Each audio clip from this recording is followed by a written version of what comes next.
भूल जाइए 17-18 अगस्त वाला जिनका भी पेपर वो ध्यान रखेंगे। और मेंस आप सभी को पता है कि 6 अक्टूबर को, ठीक है। करना क्या है याद रखिएगा। देखिए सबसे पहले अगर आप कैटेगरी की बात हम यहाँ पे करते हैं तो जो लोग, ठीक है, जो लोग आप जनरल कैटेगरी से आते हैं, जनरल कैटेगरी वाले यहाँ पे ध्यान दीजिएगा, ठीक है। आपको करना क्या है कि रीजनिंग में आप कोशिश कीजिए कि आपका जो रीजनिंग है आउट ऑफ 40, ठीक है, इसमें आपका 40 जो होता है, 40 आपका रीजनिंग होता है और 40 आपका क्वांट होता है ना। आप कोशिश कीजिए कि आप रीजनिंग में लगभग 40 में 34-35 कीजिए, क्वांट में आप 28 के आसपास में कीजिए, ठीक है। अगर आपका रीजनिंग इजी रहा तो आप और कोशिश कीजिए कि लगभग यहाँ पे 36 लेके आइए। और यहाँ पे अगर आपका क्वांट टफ रहा तो कोशिश कीजिए, चलो ठीक है कुछ नहीं तो कम से कम आप यहाँ पे 25-26 ज़रूर कर लीजिए, ठीक है, 25-26 ज़रूर कर लीजिए। तो ऐसे आपको बैलेंस करना होगा। आप सभी को पता है कि जो अब जो होगा पेपर आपका 17 और 18 अगस्त को, ये पेपर कहीं ना कहीं मॉडरेट टू टफ देखने को बनेगा, ठीक है। तो मैक्सिमम अटेम्प्ट मैं कर रहा हूँ, कम से कम 34-28 कर लीजिए। कुल मिलाकर आप 62 करते हैं, ठीक है। अगर आप 62 भी कर लेते हैं यहाँ से 80 क्वेश्चन में, ठीक है, आउट ऑफ 80 में अगर आप 62 भी कर लेते हैं। और ध्यान रखिए यहाँ पे एक चीज़ और, एक्यूरेसी से आप कोई भी यहाँ पे कंप्रोमाइज़ नहीं करेंगे। विद एक्यूरेसी 100% होनी चाहिए, ठीक है। एक्यूरेसी की मैं बात करूँ तो आप यहाँ पे एक्यूरेसी 100% रखेंगे। एक या दो गलत चलेगा, ठीक है, एक से दो गलती, उसके बाद बिल्कुल आपको गलती यहाँ पे गुंजाइश नहीं होगा, आप प्रीलिम्स क्लियर नहीं कर पाएंगे। और इतना अटेम्प्ट रहा तो ठीक है, लेकिन इतना अटेम्प्ट रहा और आपकी एक्यूरेसी 100% रही तो मेरी बात मानिए, यहाँ पे आपका नॉर्मलाइजेशन से, ठीक है, आपका नॉर्मलाइजेशन से आपका मार्क्स बढ़ जाएगा। आपका नॉर्मलाइजेशन से मार्क्स 1 से लेकर आपका 10 मार्क्स के बीच में कोई भी मार्क्स आपको मिल सकता है, यहाँ से ऐड हो सकता है। अगर 5-6 भी मिल जाते हैं, अगर 6 भी मिलते हैं तो यहाँ से 68 होगा। और जब होगा तो आपका प्रीलिम्स यहाँ से क्लियर हो जाएगा, ठीक है। तो बिल्कुल मायूस नहीं होंगे अगर आपका अटैम्प्ट इतना है और आपकी एक्यूरेसी 100% सटीक है तो बिल्कुल यहाँ से आप अपना प्रीलिम्स क्लियर कर ले जाएंगे, ठीक है। वही बात करते हैं अगर हम आप ओबीसी की अगर बात करें या हम बात करते हैं ईडब्ल्यूएस की बात करें, है ना। OBC, EWS, SC ST category वाले के लिए क्या रहेगा, तो देखिए जो ओबीसी कैटेगरी से हैं और ईडब्ल्यूएस की कैटेगरी से हैं, दोनों का लगभग कट ऑफ का बहुत ज़्यादा डिफरेंसेस नहीं होता है, गैप ज़्यादा नहीं होता है। तो यहाँ पे ध्यान रखिएगा, अगर जो लोग, ठीक है, जो लोग ओबीसी से बिलोंग करते हैं या ईडब्ल्यूएस से बिलोंग करते हैं वो क्या करेंगे, रीजनिंग में कम से कम 32 और क्वांट में 26 करेंगे, ठीक है, दोनों कैटेगरी से। तो लगभग आपका ये जुड़ कर आता है 58 के आसपास में। अगर 58 भी आप करते हैं विथ एक्यूरेसी 100%, ठीक है। अब इसके बाद आप मैक्सिमम अटेम्प्ट कर लीजिए। अगर आप एक्यूरेसी का अगर बात करते हैं यहाँ पे, अगर आपने ओबीसी डब्ल्यूएस वाले कैटेगरी अगर आपने 65-70 ही कर लिया, एक्यूरेसी आपकी अगर वहाँ पे गड़बड़ है तो फिर मुश्किल में आप पड़ सकते हैं ना, क्योंकि एक्यूरेसी ही आपको नॉर्मलाइजेशन में आपके अच्छे रोल प्ले करते हैं, ठीक है। एक्यूरेसी तभी रोल प्ले करेगा जब आपका एक तो आपकी एक्यूरेसी बढ़िया होना चाहिए और जो आप क्वेश्चन अटेम्प्ट कर रहे हैं वो लेवल जो होगा एक टफ लेवल का अगर आप क्वेश्चन अटेम्प्ट करते हैं बाकियों से, ठीक है, तो वहाँ पे आपको नॉर्मलाइजेशन का काफ़ी अच्छा मार्क्स मिल सकता है 1 से 10 मार्क्स में से, ठीक है।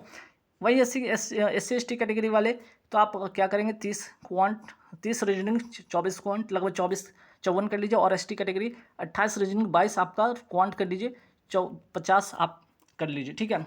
ये सारे डाटा विथ, फिर से मैं कह रहा हूँ, 100% एक्यूरेसी पे डिपेंड रहेगा, ठीक है। इसके बाद आप यहाँ से कोई भी कंप्रोमाइज़ नहीं करेंगे मार्क्स में, ठीक है। एक से दो गलत भी शायद आपको मुश्किल में यहाँ से डाल सकता है, तो कोशिश कीजिए अगर आप कम अटेम्प्ट कर रहे हैं, ठीक है, आप कम अटेम्प्ट कर रहे हैं तो 100% यहाँ से एक्यूरेसी रखिए। अगर आप ज़्यादा अटेम्प्ट करते तो वहाँ पे भी एक्यूरेसी मेंटेन कीजिए, पर 1 2 3 से ज़्यादा गलत नहीं करना है, ठीक है। तो देखिए आप, मैंने क्या बताया कि आप जो है अगर जनरल कैटेगरी से तो कोशिश कीजिए 62 से 66 मैक्सिमम अटेम्प्ट कर लीजिए। ओबीसी डब्ल्यूएस वाले 58 से 62 कर लीजिए अटेम्प्ट, और एससी वाले 54 से 58 अटेम्प्ट कर लीजिए। एससी एसटी वाले 50 से 54 आप अटेम्प्ट कर लीजिए, ठीक है। ये अटेम्प्ट आपका रहेगा विद एक्यूरेसी, मैं फिर से बता रहा हूँ, विद एक्यूरेसी से आपको करना है, ठीक है। इतना आप कर लीजिए, इस बार की प्रीलिम्स आपकी क्लियर हो जाएगी। और 17-18 अगस्त को ये बात मान के चलिएगा कि आप इजी का बिल्कुल नहीं सोच कर जाना है। आपको पता है सवाल वहाँ पे उस दिन मॉडरेट टू टफ रहेंगे, कुछ सवाल गिने चुने सवाल आपके इजी हो सकते हैं ना। तो उसके बारे में मैं बात करूँगा, यहाँ पे कट ऑफ के बारे में बात करूँगा, ठीक है, कि क्या इस बार का कट ऑफ रह सकता है। तो उससे पहले यहाँ पे देख लीजिए, सिलेबस भी देख लीजिए। सिलेबस में मैंने जैसा भी बताया था कि आपका जो सिलेबस है आपका जो है सिंप्लीफिकेशन लगभग यहाँ पे 10 देखने को बनेगा, जो कि कुछ क्वेश्चन आपके कॉम्प्लेक्स भी होंगे। मिसिंग नंबर सीरीज की बात करें वहाँ पे देखने को मिलेगा। टेबल डीआई की बात करें तो टेबल डीआई जैसा कि मैंने पहले भी बताया था कि आपका इससे ग्राफ बेस्ड रहेगा, ठीक है, इससे ग्राफ बेस्ड रह सकता है आपका जो डीआई है, ठीक है। फिर आपका जो होगा टेबल बेस, मैंने भी बताया था कि टेबल बेस रहेगा, कुछ इसमें डाटा फ्लो रहेगा, ठीक है, कुछ भी डाटा फ्लो रहेगा उसके अकॉर्डिंग आपका जो होगा रहेगा। फिर अर्थमेटिक की अगर हम बात करें, अर्थमेटिक में आपका 10 सवाल होगा, जो कि कहाँ से होगा, 10 सवाल आपके होंगे CISI से, मिक्सर एलिगेशन से, टाइम वर्क से, टेन एंड स्पीड से, discount percentage, boat and stream ratio proportion से होंगे, ठीक है। वही बात करते हैं रीजनिंग में इनइक्वालिटी 5 मार्क्स को देखने को बनेगा। सिलॉक्स से आपका 5 सवाल के आसपास में होंगे, जिसमें कि ओनली फ्यू वाले भी सवाल होंगे जो कि ईजी होंगे। अल्फा न्यूमेरिक वर्ड हो सकते हैं जो कि नंबर बेस हो सकते हैं। आपके जो मीनिंगफुल वर्ड होते हैं वो होते हैं। ब्लड रिलेशन से सवाल होगा, पेयर फॉर्मेशन से सवाल होगा। अब भाई पजल देखिए, कम से कम यहाँ पे पजल 4 होंगे आपके, 4 यहाँ पे पजल मिलने वाले हैं, ठीक है।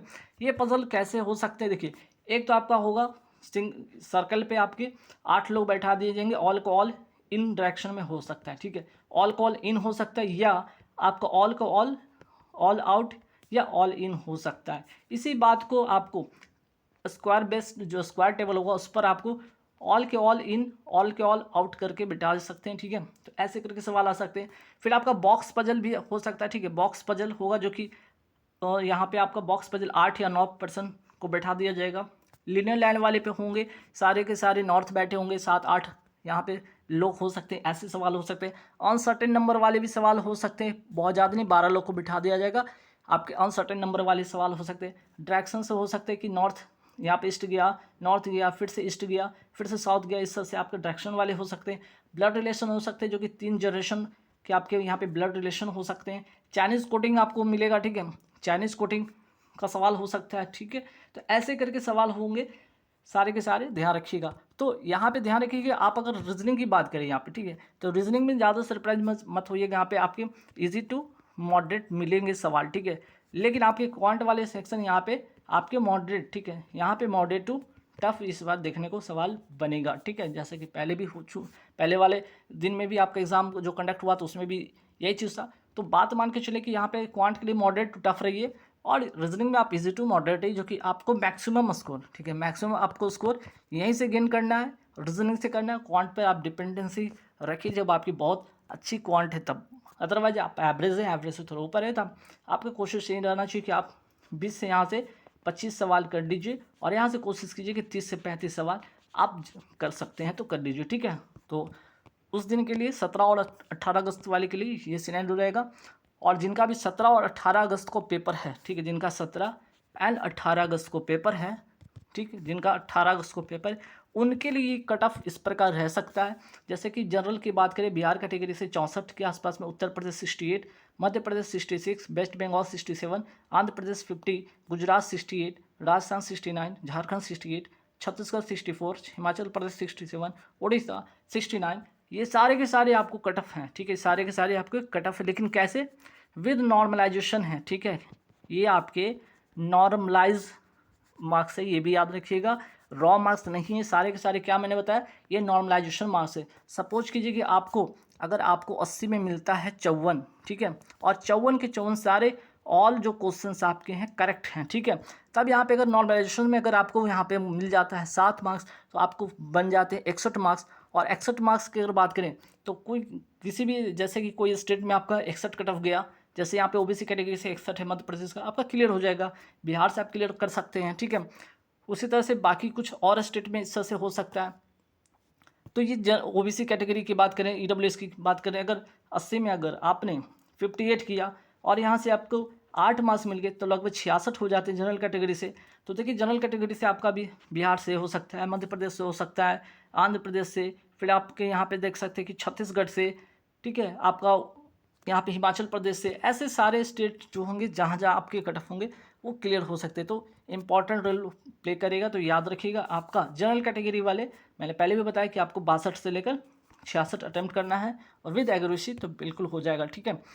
उसके बाद देख लीजिए यहाँ पे छत्तीसगढ़ के बाद हिमाचल प्रदेश, उड़ीसा हो गया, तमिलनाडु कम कट ऑफ जाता है, तेलंगाना का भी कम कट ऑफ जाएगा।